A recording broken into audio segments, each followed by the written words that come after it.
This is Monica Trevathan. Hi, Monica. Hi, Tim. And you are with the Code of Aegis. Code of Aegis, yes. So what the heck is the Code of Aegis? So Code of Aegis is a gaming resource for the classroom. We're actually targeting 6th through 8th grade, and it really focuses on engineering design, computer programming, and programming logic, and robotics. So it's a game. Yes. So it's a, like, it looks to me, I'm looking at some of it right here. Tell me what I'm looking at. So you're looking at a video game that's actually in the setting of a graphic novel. So through the Code of Aegis, you get to meet a really great group of characters that all end up working in a robotics lab. Okay. And the story is actually set in a fictitious world called Aegis. And this society of Aegis, actually, they live underground. And so the planet Aegis shields them from the bad environment that's polluting the surface. And so we have to save the environment. Actually, so for this part 1 and part 2, which makes up this game, we're actually working with the main character. Her name is Sydney, and she's learning to be a programmer. And her whole mission is to save her parents, who have been sent to the planet's surface. What did they do that they had to go to the planet's surface? What horrible thing did they do? Well, so in the Society of Aegis, it's actually a 3-tiered society, and people get promoted upward as they do great things. I see. And in this case, there's a hidden secret about the planet's surface. Nobody really knows that it's a polluted environment, and they think they've been promoted to a good place. Sounds like a great movie line. That's the whole thing. It's a graphic novel. It's very dramatic. So 6 through 8. Okay. Yes. So how does this teach coding? What's the process? So as the story progresses, it starts off actually with the engineering design process, and the students learn how to really critically think about solving a problem. And then from there it moves on to the robotics area, which the main character becomes part of the robotics league. She doesn't know how to program yet, so she learns all these different programming skills like flowcharting, writing narratives, working with pseudocode, and that kind of gradually builds throughout the story. Okay. And then finally towards the end, she's actually programming her own robot. And so when she gets to the end of the story, so the story does have an end. It's not like one of those games that just goes on forever. It has an end that we're hoping to make a part 3 from later. So is it, I don't understand because we just met, so yes. I'm not quite. So does it start in 6th grade and end in 8th grade? It takes you 3 years to get through the story, or how does it? No, actually, it's meant to be played in the course of like 2 to 3 weeks. It depends on if the kids are just going to sit and play straight through, or if the teacher would like to use the lesson plans that we have provided, can break up each chapter as a learning unit. So what are the what are the lesson plans based around? Are they based around a specific like a science concept, or how does that work? Yes, actually what we have targeted is technology standards and math standards, and as well as literacy standards. And we've actually right now based them off of national standards. We need to do an alignment to Texas, to TEKS, but haven't done that yet, but we will, because we know a lot of our population here that we're hoping to use, that will use the game, are from Texas. But yeah, there's a lot of math involved in programming a robot. So the math that's hit is really the distance formula and circumference of a circle. And since those are really taught in that kind of 6th, 7th, and 8th grade level, that's why we've kind of focused it on that. But it doesn't take 3 years to play. It really takes a couple weeks. That would be quite a game. That would be a great game. And then in 9th grade, they start all over again. Right. So now, okay, so one of the issues with STEM education is getting girls involved. Right. It's very boy-centric, So how does this game address that issue? Well, we had that in mind, actually, when we built the characters and built the story.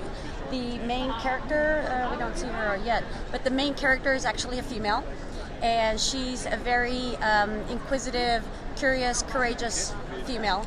And so everything's not pink, is it? No, actually, look at our world. Thank here. God. We've got, and it is a fictitious planet, so they've kind of got an odd color to their skin. It's not a pink planet with ribbons and hearts, right? Okay. There's lots of blue and purple. There's the exterior when we finally get to the surface. But there's our lead character right there. Her name is Sydney, and the story starts off with her as a really young girl learning from her dad about engineering process. Okay.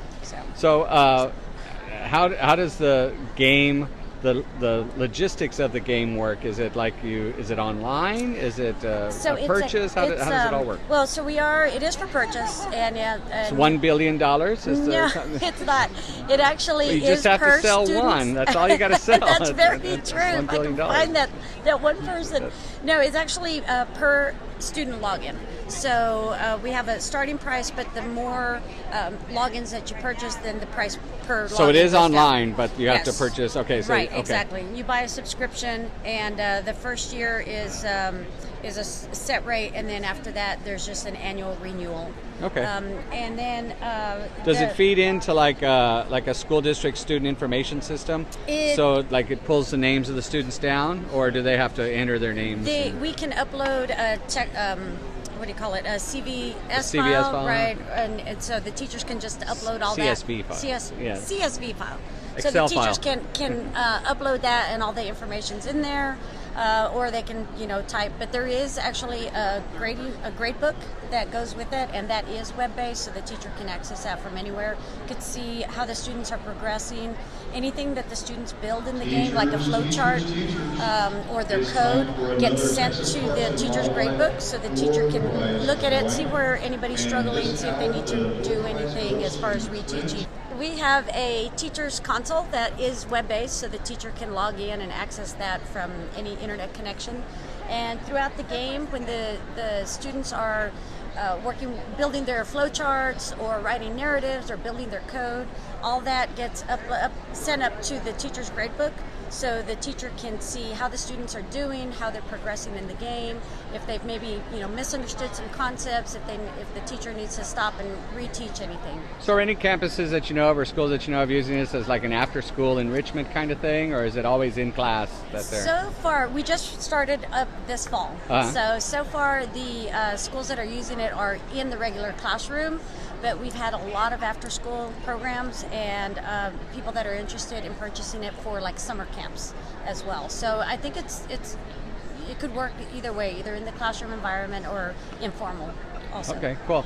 And because you're from Anthony, New Mexico, out in my hood. Yes. So where is Code of Aegis made? Is it in Austin, or where does it come from? Actually, Tytronic Software is the company behind the Code of Aegis. Tytronic Software, yes. And we're actually in Houston. Okay. And we're right outside the gates of the NASA Johnson Space Center. And that's where we do have a lot of contracts with NASA. Part of it was on the education side. We were working with the NASA's education, developing content for the past 13 years. But besides that, we are a software company, so a lot of what we're doing is software for NASA, either in robotics or in the mission operations. Okay, so if a school, a teacher, or a district is interested in Code of Aegis, yes, and it's one of the Tytronics. It's way down here. I don't know if you can see that.